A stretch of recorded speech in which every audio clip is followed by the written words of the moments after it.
अजीज़ तलबा और तालबात, Farooq foundation online school के ज़रिए यकसा नसाब के मुताबिक तालीम हासिल करें। अगर हमारी वीडियोस पसंद आएँ तो चैनल को सब्सक्राइब करें और दोस्तों के साथ शेयर करें और बेल आइकन को लाजमी दबाएं ताकि आइंदा आने वाली तालीमी वीडियोस आप हासिल कर सकें। बच्चों, ऑनलाइन स्कूल से आप मुकम्मल तालीम हासिल करके बोर्ड का इम्तहान बराए जमात नहम व दहम बेहतर तौर पर पास कर सकते हैं। आप अपनी उम्र और तालीम के मुताबिक मज़ीद तालीम हासिल करें। वालिदैन से फ़ोन या कंप्यूटर पर हमारी वीडियोस के ज़रिए तालीम हासिल करने की दरख्वास्त करें। रोज़ाना 1 से 2 घंटे ऑनलाइन पढ़ाई करें और जब आप स्कूल जाएंगे तो आपको मज़ीद किसी मदद की ज़रूरत नहीं होगी। इस तरह पढ़ाई करके अपना वक्त और वालिदैन के अखराजात में बचत कर सकते हैं। ऑनलाइन स्कूल की कोई फ़ीस नहीं है। जूम पर भी क्लासेस का फ़ायदा उठा सकेंगे। हर क्लास और हर मजमून की मुकम्मल तालीमी वीडियोस मौजूद हैं। Okay students, so now we will discuss physical properties and uses of common non metals. अभी हम लोगों ने मेटल्स के यूजेस देखे थे कि वो कहाँ कहाँ काम आती हैं और इनकी फ़िज़िकल प्रॉपर्टीज़ क्या होती हैं। Now at the end of this page you can see in blue heading physical properties and uses of common non metals on page number 48। Non metals are found in solid. वो कहते हैं non metal ज़्यादातर पाई जाती हैं solid, liquid and gaseous state और gas की हालत में। ठीक है, नॉन मेटल्स तीनों हालतों में पाई जाती है, solid, liquid and gas. Most non metals are not hard. ज़्यादातर नॉन मेटल जो हैं वो हार्ड नहीं होती। Most non metals have no shine और लस्टर। और ज़्यादातर नॉन मेटल्स की कोई शाइन नहीं होती। ठीक है, they have low melting and boiling points. इनके मेल्टिंग और हाइलिंग पॉइंट्स जो हैं वो बहुत बॉइलिंग पॉइंट्स जो हैं वो बहुत ज़्यादा होते हैं। ठीक है, most non metals are bad conductor of electricity. Means बिल्कुल ऑपोजिट है फिजिकल प्रॉपर्टीज़ ऑफ मेटल्स के कि इनके बैड कंडक्टर्स होते हैं। इनके अंदर से इलेक्ट्रिसिटी और हीट जो है वो पास नहीं कर सकती। ठीक है, तो ये नॉन मेटल जो हैं वो बैड कंडक्टर होते हैं इलेक्ट्रिसिटी का। However a graphite is a good conductor of electricity. अब देखिए स्टूडेंट्स, ये बहुत इंपॉर्टेंट एमसीक्यू है। यहाँ पे उन्होंने बताया है कि वैसे तो नॉन मेटल जो है बैड कंडक्टर हैं इलेक्ट्रिसिटी का, but if you will talk about the graphite तो ये ना हो आप लोग ग्रेफाइट को आप समझ लें कि वो मेटल है। That is also non metal but a good conductor of electricity. ठीक है, ग्रेफाइट जो है वो गुड कंडक्टर है इलेक्ट्रिसिटी का। Non metals are widely use in our daily life. वो कहते हैं नॉन मेटल्स भी हमारी ज़िंदगी में बहुत ज़्यादा यूज़ होती हैं। ठीक है, तो टोटली इन्होंने फिजिकल प्रॉपर्टीज़ को इसी तरह से मेंशन किया है नॉन मेटल्स की। तो सिंपली आपने क्या कहना है, इनकी कोई शाइन नहीं होती, तीनों हालतों में पाई जाती है, सॉलिड, लिक्विड, गैस। और उसके बाद मेल्टिंग और बॉइलिंग पॉइंट जो हैं वो लो होती हैं। बैड कंडक्टर इलेक्ट्रिसिटी का सिर्फ ग्रेफाइट जो है वो गुड कंडक्टर है और ये डेली लाइफ में बहुत ज़्यादा यूज़ होते हैं। ठीक है, okay, so here you can see other physical and uses of non metals। तो यहाँ पे देखिए नंबर 1 पे उन्होंने लिखा है air contain several gases which are non metal element. वो कहते हैं एयर के पास कुछ गैसेस होती हैं जो तमाम कहते हैं। आपको याद है मैंने आपको बताया था air is a mixture of gases. हवा जो होती है वो गैसों का मजमुआ होती है। तो जो हवा है उसके पास जो है डिफरेंट गैसेस होती हैं, वो सारी नॉन मेटल एलिमेंट हैं। ठीक है, number 2, welder use flame of oxy fuel for cutting and welding metals. आपने अक्सर स्टूडेंट्स देखा होगा कि आप वेल्डिंग वाले की शॉप पे जाएं, ठीक है, तो वहाँ पे चिंगारियाँ नज़र आ रही होती हैं। वो लोहे को जब वो मतलब कहीं ना कहीं वो जोड़ रहा होता है तो वहाँ पे आपको ना आग जलती हुई नज़र आ रही होती है। किस तरह की शॉप होती है, वहाँ पे वो एक ऐसा इंस्ट्रूमेंट, ऐसा आला यूज़ करते हैं जिसके अंदर से चिंगारियाँ निकल रही होती हैं। तो स्टूडेंट्स वहाँ पे वो कह रहे हैं कि वेल्डर्स जो है वो ऑक्सी फ्यूल यूज़ करते हैं मेटल्स को, धातुओं को कट करने के लिए या वेल्ड करने के लिए, ठीक है। नंबर 3 पे है hydrogen and nitrogen gases are used in manufacture of urea. वो कहते हैं यूरिया एक फर्टिलाइज़र है, आपको पता है फर्टिलाइज़र जो होते हैं वो प्लांट्स के लिए बहुत नेसेसरी होते हैं। तो वो कहते हैं हाइड्रोजन और नाइट्रोजन गैसेस दोनों जो हैं वो यूरिया के अंदर इस्तेमाल होता है। यूरिया बेसिकली क्या है, फर्टिलाइज़र है, ठीक है। तो फर्टिलाइज़र यूरिया की तैयारी में हाइड्रोजन और नाइट्रोजन जो है दोनों गैसेस हेल्प आउट करती हैं, ठीक है। Now on number 4, vanaspati ghee is manufactured by the use of hydrogen and vegetable oil. अब ये जो घी जो आप लोग इस्तेमाल करते हैं अपने घरों में, जो है कोई भी सब्ज़ी बनाते हुए भी घी यूज़ होता है, उसके अलावा जो है चावल बनाते हुए यूज़ होता है, तो पराठे बनाते हुए घी यूज़ होता है, ठीक है। तो ये सारी चीज़ें जो हम लोग घी यूज़ करते हैं, वो कहते हैं बेसिकली घी कैसे बनता है, हाइड्रोजन और वेजिटेबल ऑयल दोनों को मिलाकर, मतलब इनको इस्तेमाल करके घी, बनास्पति घी तैयार किया जाता है। फिर वो बनास्पति घी जो है वो आप लोग इस्तेमाल करते हैं, ठीक है। नंबर 5 पे देखिए phosphorus. Phosphorus is used in match industry. वो कहते हैं फॉस्फोरस जो है मैच इंडस्ट्री में यूज़ होता है। मैच इंडस्ट्री कौन सी इंडस्ट्री होगी, बेसिकली माचिस की, ठीक है। Now on number 6, oxygen gas is use in hospitals. Oxygen आपको पता है कि हॉस्पिटल्स में यूज़ होती है। अब आपने याद रखना है, जैसे ही आप टीवी पे भी अगर कोई ड्रामा वगैरह देख रहे हो तो कोई इस तरह का सीन वो दिखा दें हॉस्पिटल वाला, तो आपने देखा उनके मुंह के ऊपर एक लगा होता है जिसके थ्रू वो सांस ले रहे होते हैं। तो सेम उसी तरह हॉस्पिटल्स में ऑक्सीजन गैस यूज़ होती है। ऑक्सीजन गैस भी क्या है, एक नॉन मेटल है, ठीक है। Carbon as diamond is use in jewellery. वो कहते हैं कार्बन जो है वो डायमंड के तौर पर इस्तेमाल होता है ज्वेलरी में, ठीक है। ग्रीफाइट खुद कार्बन है, is used by mixing with clay in pencils. वो कहते हैं ग्रीफाइट को यूज़ किया जाता है बाय मिक्सिंग विद क्ले, जब हम उसके अंदर मिट्टी को मिला देते हैं तो फिर उनको पेंसिल बनाने के लिए काम आता है वो। अब देखें स्टूडेंट्स, इतने आसान यूजेस हैं, इतनी आसान फिजिकल प्रॉपर्टीज़ हैं। आपने देखा मेटल्स की उन्होंने इकट्ठी फिजिकल प्रॉपर्टीज़ और यूजेस को डिस्क्राइब किया था, बट ये उन्होंने बहुत अच्छे से एक्सप्लेन किया। सबसे पहले आपको फिजिकल प्रॉपर्टीज़ बताई हैं। Here you can see at the end of this page, ये सारी इसकी फिजिकल प्रॉपर्टीज़ हैं, ठीक है।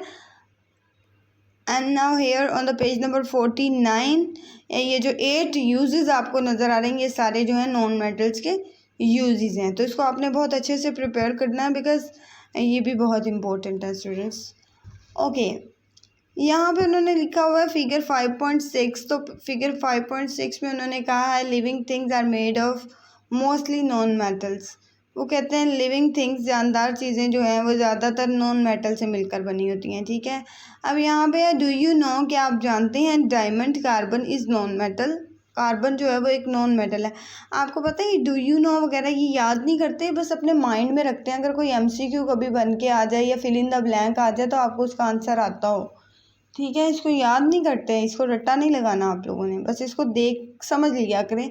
बाकी जो लिखा होता है ना बाकी वाला वो याद करते हैं। ब्लॉक के अंदर डू यू नो या पॉइंट टू थिंक इस तरह की चीज़ें याद नहीं करते, ना ही एक्टिविटीज़ को याद करते हैं। इनको बस समझते हैं और फिर जो है अप्लाई करते हैं, ठीक है। तो वो कहते हैं diamond carbon is non metal. Carbon जो है वो नॉन मेटल है but it is the hardest matter on the अर्थ। लेकिन ये ज़मीन पे बहुत ज़्यादा सख्त मैटर है, ठीक है। इट इज़ शाइनी, ये बहुत शाइनी है and is use in jewellery, और ज्वेलरी में इस्तेमाल होती है। It is also use to cut glass, और ये ग्लास को कट करने के लिए भी इस्तेमाल होती है। इतना मज़े का इन्होंने कार्बन का लिखा हुआ है, नॉन मेटल है। डायमंड यानी कार्बन एक नॉन मेटल है, हार्डेस्ट मैटर है और ये शाइनी होती है, ज्वेलरी में इस्तेमाल होती है। कॉमन सेंस की बात है, हीरा जो है, हीरा डायमंड वो ज्वेलरी में इस्तेमाल होता है ना। ये चीज़ आपने देखा होगा, आपकी बहनों को या आपकी मम्मा को शौक़ होगा कि हमारी डायमंड की रिंग होती या हमारा नोज़ पिन हो, तो वो जो चमक और उसकी शाइन होती है बहुत खूबसूरत सा होता है वो हीरा, ठीक है। तो वो कहते हैं कि एक तो इसकी शाइन बहुत ज़्यादा होती है कि ज्वेलरी में यूज़ होता है, और दूसरा ये ग्लास को कट करने के लिए इस्तेमाल होता है। Okay students, now look at this activity 5.2. ये भी आपने याद नहीं करनी, but we will discuss this in this class. Take different objects, वो कहते हैं डिफरेंट ऑब्जेक्ट्स ले लें, डिफरेंट चीज़ें ले लें, such as wire, metal wire, metal की वायर ले लें, मेटल की, एक मेटल का की ले लें, रूलर, एक स्केल ले लें, ग्लास स्लाइड, एक ग्लास स्लाइड ले लें, एन अरेजर और एक रेजर ले लें, etcetera. Make a circuit with a battery switch and bulb. वो कहते हैं एक सर्किट बनाएं एक बैटरी हो जिसमें स्विच हो और बल्ब चलता हो. ठीक है. Pick up the object one at a time. एक एक ऑब्जेक्ट को पकड़ें. Attach them in a circuit. उनको सर्किट में अटैच करें. If the bulb lights up. अगर तो बल्ब जल जाए देन इट इज़ मेटल. तब तो ये मेटल है. If it doesn't then the object is non metal. तो फिर ऑब्जेक्ट जो है वो नॉन मेटल है.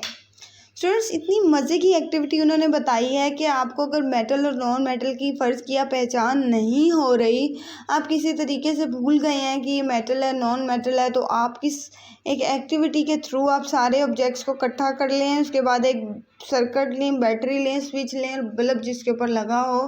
फिर आप एक एक करके उस सर्किट के ऊपर जब आप अपनी कोई भी ऑब्जेक्ट, कोई भी चीज़ रखेंगे, तो बल्ब अगर जल गया तो वो मेटल है, ना जला तो वो नॉन मेटल है. तो स्टूडेंट्स, ये एक्टिविटी बहुत इजी है, बट आप लोग ऐसा कीजिएगा कि इस एक्टिविटी को परफॉर्म करने की कोई ज़रूरत नहीं है, क्योंकि इसके अंदर सर्किट भी यूज़ हो रहा है. ठीक है. सर्किट इस्तेमाल हो रहा है, उसके अलावा बल्ब यूज़ हो रहा है, बैटरी यूज़ हो रही है. ऐसे कहीं आपको नुकसान ना हो जाए. बस आपसे अगर कोई पूछे कि मेटल और नॉन मेटल की पहचान करनी हो तो हम क्या कर सकते हैं, तो आपने सिंपली उनको बता देना है कि हम काफ़ी तरीक़ों से उसकी पहचान कर सकते हैं. उसमें से ये वाली एक्टिविटी आप उनको बता देना ओरली, अगर कोई आपसे पूछे. अदरवाइज़ इसको परफॉर्म करने की ज़रूरत नहीं है. Now next, compound and mixture. Students, तो कंपाउंड और मिक्सचर में आप लोग देखिए, many things on the earth are not elements. वो कहते हैं हर चीज़ जो ज़मीन पे होती है वो एलिमेंट ही नहीं है. अच्छा, वो कहते हैं कि हर चीज़ जो ज़मीन पर पाई जाती है वो एलिमेंट नहीं होती. सम ऑफ देम आर कंपाउंड्स. कुछ कंपाउंड्स होते हैं एंड सम आर मिक्सचर, और कुछ मिक्सचर होते हैं. अब तो आप सबसे पहले एलिमेंट की डेफिनेशन रिकॉल करें ना, कि एलिमेंट एक ऐसा एलिमेंट होता है जिसके अंदर एटम्स जो होते हैं ना, एटम्स जो होते हैं सेम काइंड के एटम जो है मिले होते हैं. ठीक है. वो मिलकर एलिमेंट बनाते हैं. जैसा कि गोल्ड हो गया, सिल्वर हो गया, कॉपर हो गया. ठीक है. तो यहाँ पे भी वो ऐसे ही कह रहे हैं कि कंपाउंड और मिक्सचर जो हैं वो बेसिकली क्या होता है कि एलिमेंट जो है वो ज़मीन पर या तो कंपाउंड की सूरत में होगा या मिक्सचर की सूरत में होगा. सब जो हैं वो एलिमेंट नहीं होते. बेसिकली कुछ उनमें क्या होते हैं, कंपाउंड होते हैं और मिक्सचर होते हैं. कंपाउंड्स का हम लोग पढ़ लेते हैं. कंपाउंड्स व्हेन टू और मोर एलिमेंट्स कंबाइन. जब दो या दो से ज़्यादा एलिमेंट मिलते हैं chemically in a fixed ratio, एक जैसी रेशो के साथ, कंपाउंड इज़ फॉर्म, एक कंपाउंड बन जाता है. For example, water is the compound made of the element hydrogen and oxygen. यहाँ पे वो बात करें कि कंपाउंड बेसिकली क्या होता है, जब दो एलिमेंट्स एक जैसे एटम से मिलकर बने हुए लैदा दो एलिमेंट जब दोनों कंबाइन होते हैं ना फिक्स्ड रेशो, जैसे कि उनकी एक ख़ास रेशो होती है कि इस रेशो पे उन्होंने आपस में मिलना है तो एक चीज़ बनेगी. तो स्टूडेंट्स, ऐसा होता है कि दोनों जब मिलते हैं तो कंपाउंड बन जाता है. तो इसके एग्जांपल में उन्होंने हाइड्रोजन और ऑक्सीजन दिए हैं कि जब हाइड्रोजन और ऑक्सीजन मिलेंगे तो वाटर बनेगा. There are 109 non elements. ये आपको एमसीक्यू में पूछा जा सकता है कितने नॉन एलिमेंट्स हैं. 109 non elements, but there are thousand of compounds. लेकिन बहुत सारे हज़ारों तादाद में कंपाउंड होते हैं यहाँ पे. ठीक है. तो कंपाउंड की इजी डेफिनेशन क्या हो गई कि जब दो एलिमेंट आपस में मिलते हैं in a chemically fixed ratio तो वो एक कंपाउंड बनाते हैं. ठीक है. Now we will discuss this page number 50. तो यहाँ पे कंपाउंड्स का ही लिखा हुआ है on the top. Element in a compound can not be separated easily.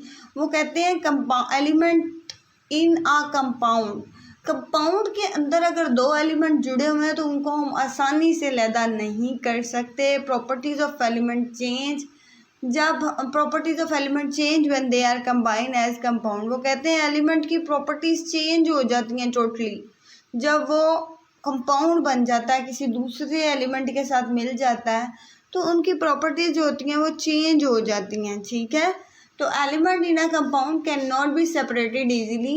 Element की जो होता है कंपाउंड के अंदर उसको हम इजीली सेपरेट नहीं कर सकते। ठीक है, इन केस ऑफ वाटर, अगर हम पानी की बात करें, hydrogen and oxygen are colourless gases. वो कहते हैं कि हम पानी की बात करें तो हाइड्रोजन और ऑक्सीजन जो है दोनों कलरलेस गैसेस हैं। दे हैव नो स्मेल, इनकी कोई स्मेल नहीं है, और टेस्ट, इनका कोई टेस्ट नहीं है। ठीक है, hydrogen will burn very quickly in oxygen. Hydrogen जो है वो ऑक्सीजन के अंदर बहुत जल्दी जल जाएगी। Both of these gases combined to form water which is a compound. वो कहते हैं दोनों गैसेस मिलती हैं और एक कंपाउंड बना देती हैं। We can see and taste it, फिर हम इसको देख भी सकते हैं और टेस्ट भी कर सकते हैं। तो इस तरह से स्टूडेंट्स उन्होंने ये बताया कि एलिमेंट खुद तो उसकी प्रॉपर्टीज़ डिफरेंट होती हैं, लेकिन वो जब कंपाउंड की सूरत इख्तियार करते हैं दो एलिमेंट्स तो उनकी प्रॉपर्टीज जो है ना स्टूडेंट्स वो टोटली चेंज हो जाती हैं। ठीक है, अभी उन्होंने वाटर की एग्जांपल दी है कि वाटर जो है हाइड्रोजन और ऑक्सीजन से मिलकर बनता है। ठीक है, दोनों ही कलरलेस गैसेस हैं, उनका कोई स्मेल टेस्ट नहीं है। तो यहाँ पे उन्होंने कहा है कि गैसेस जब दोनों कंबाइन होती हैं और वाटर बनाती हैं तो फिर आपको पता है वाटर को आप फिर देख भी सकते हैं और चख भी सकते हैं। ठीक है, तो इस तरह से यहाँ पे उन्होंने कहा है फिगर 5.7 में some common compounds of everyday use. यहाँ पे लकड़ी दिखाई है, वुड दिखाई है, टेबल सॉल्ट, नमक जो है ये भी एक कंपाउंड है, प्लास्टिक जो है वो भी एक कंपाउंड है। मतलब ये डिफरेंट एलिमेंट से मिलकर, ये एलिमेंट जब मिलते हैं तो कंपाउंड बनाते हैं, तो डिफरेंट एलिमेंट्स मिले हैं और उन्होंने कंपाउंड बनाया है। उसके बाद वुड जो है वो भी एक एलिमेंट है, फिर क्लॉथ्स, कपड़े जो हैं वो भी एक एलिमेंट्स हैं। तो यहाँ पे ये डिफरेंट एग्जांपल्स हैं, इसको आप याद कर लीजिएगा। Now we will talk about the mixtures. Mixtures का आप देखें, व्हेन टू और मोर सब्सटेंसेस आर मिक्स्ड, जब दो या दो से ज़्यादा सब्सटेंसेस मिक्स की जाती हैं in such a way that no chemical change take place, the combination is called mixture. वो कहते हैं कि जब दो चीज़ें आपस में मिलती हैं तो कोई केमिकल चेंज नहीं होता। ठीक है, तो उस कॉम्बिनेशन को हम क्या कहते हैं, मिक्सचर कहते हैं। जैसे अगर दो एलिमेंट्स मिलेंगे तो वो कंपाउंड बनाएंगे, लेकिन जब दो सब्सटेंसेस मिलेंगी और कोई केमिकल चेंज नहीं होगा तो उस कॉम्बिनेशन को हम क्या कहते हैं, उस कॉम्बिनेशन को हम मिक्सचर कहते हैं।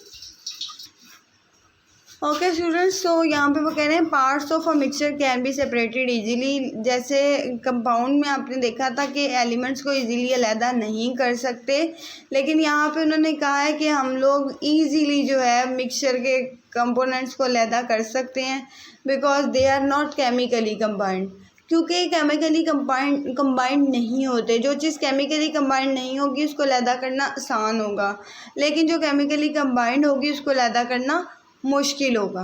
ठीक है, तो all the parts in a mixture keep their own properties. Her part जो मिक्सचर का होता है उसकी अपनी अपनी प्रॉपर्टीज़ होती हैं, अपनी अपनी खसूसियात होती हैं। फॉर एग्ज़ाम्पल, जैसे कहते हैं मिसाल के तौर पे, salad in the bowl is the mixture of different fruits and vegetable.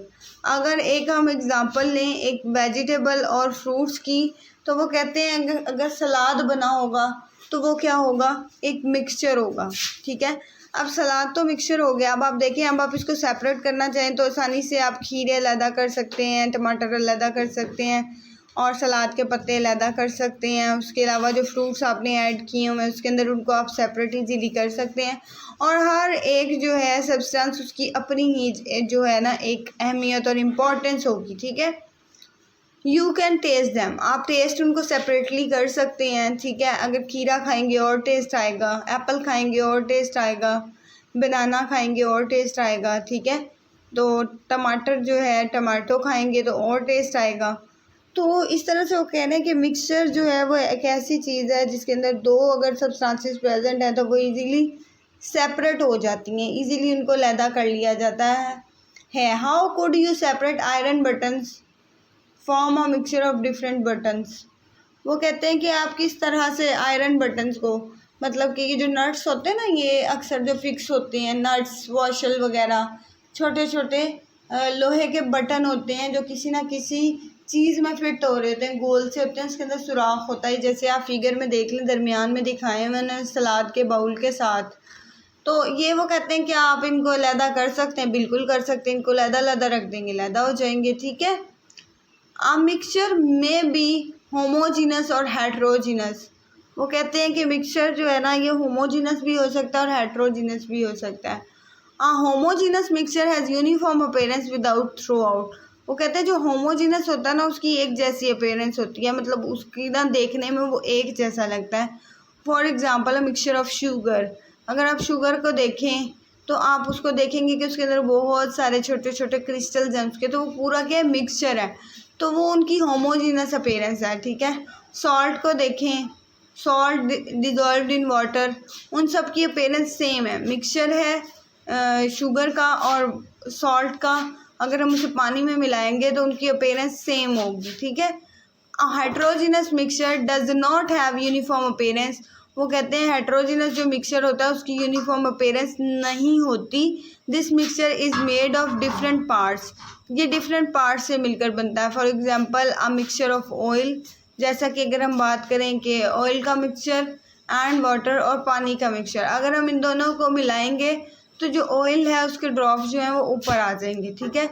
तो जो मिक्सचर है ना वो थोड़ा डिफरेंट है, तो आपने इसको अच्छे से प्रिपेयर करना है। यहाँ पे मिक्सचर जो है उसकी डेफिनेशन आपने करनी है। डेफिनेशन करने के बाद आपने इसमें होमोजीनस और हेट्रोजीनस मिक्सचर का भी जिक्र करना है, ठीक है। ऑयल एंड वाटर जो है ये अगर मिक्स होंगे तो ये कौन सा मिक्सचर होगा, हेट्रोजीनस मिक्सचर होगा। और अगर जो है डिफरेंट सैलड वगैरह, या फिर चलो हम लोग बात कर लेते हैं शुगर और सॉल्ट की, तो ये अगर वाटर में डिज़ोल्व होंगे तो इनकी अपीयरेंस जो है वो सेम होगी, तो इसको हम होमोजीनस मिक्सचर कहेंगे।